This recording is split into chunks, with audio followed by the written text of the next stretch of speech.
નમસ્કાર, હું છું પ્રિયા અને તમે જોઈ રહ્યા છો જનતા કી જાણકારી ન્યૂઝ।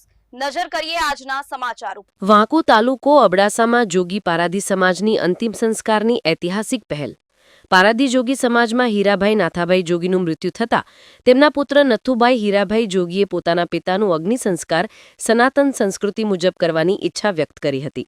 વર્ષોથી આ સમાજમાં અબડાસામાં 12 ગામો છે, જેમાં દફનવિધિ કરવામાં આવતી હતી। આજરોજ હીરાભાઈનું મૃત્યુ થતાં તેમના પુત્ર નથુભાઈ અને પૌત્ર દીપક અને વડીલ ચાપસીભાઈ અને સમગ્ર વાંકુ જોગી સમાજ અને પરિવારના તમામ સભ્યો સંબંધીઓ અંતિમ સંસ્કાર કરવાની ઈચ્છા વાંકુ ગ્રામજનો અને આરએસએસ અને વીએચપી સામે વ્યક્ત કરી હતી, જેને રાજા મહારાજ અને વાંકુ ક્ષત્રિય ભાયાત અને વાંકુ ગ્રામજનોએ આવકારી હતી અને તમામ પ્રકારનો સહકાર આપવાની અને સમગ્ર ગામ આ સારા કાર્યમાં જોડાશે તેવું જણાવ્યું હતું।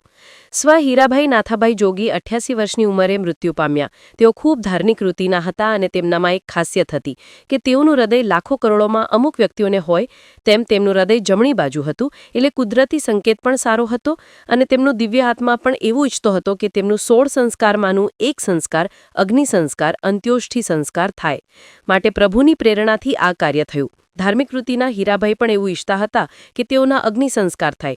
તેઓ વાંકુ અને આજુબાજુના ગામોમાં ધાર્મિક અને સામાજિક કાર્યમાં અગ્રેસર હતા। આજરોજ વાંકુ ગામે ઐતિહાસિક કાર્ય તેમની અંતિમ વિદાયમાં સમગ્ર વાંકુ ગ્રામજનો અને ક્ષત્રિય ભાયાત તથા સમગ્ર ગ્રામજનો અને 12 ગામના જોગી પારાધી સમાજના લોકો મોટી સંખ્યામાં જોડાયા હતા, જે કચ્છ અને અબડાસામાં જોગી પારાધી સમાજ માટે પ્રેરણાદાયી કાર્ય અને એક સામાજિક પહેલ બની હતી, જેમાં આરએસએસના નલિયાથી કશ્યપભાઈ ગોસ્વામી અને સત્યજીતસિંહ અને શૈલેન્દ્રસિંહ જાડેજા અને વીએચપીના સૌરાષ્ટ્ર પ્રાંતના પ્રમુખ ચેતનભાઈ રાવલ, ધર્મપ્રચારક કુલીનકાંતભાઈ અને રાપરગઢના માતાના મઠ ધર્મપ્રચારક રામજીભાઈ કોલી પણ આ કાર્યમાં બહાર ગામથી વાંકુ ગામે પધારી અને આ કાર્યને પ્રોત્સાહન આપ્યું હતું અને સહભાગી થયા હતા।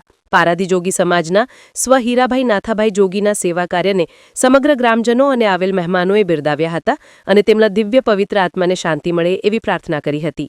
સ્ટોરી રમેશભાઈ ભાનુશાલી, નલિયા।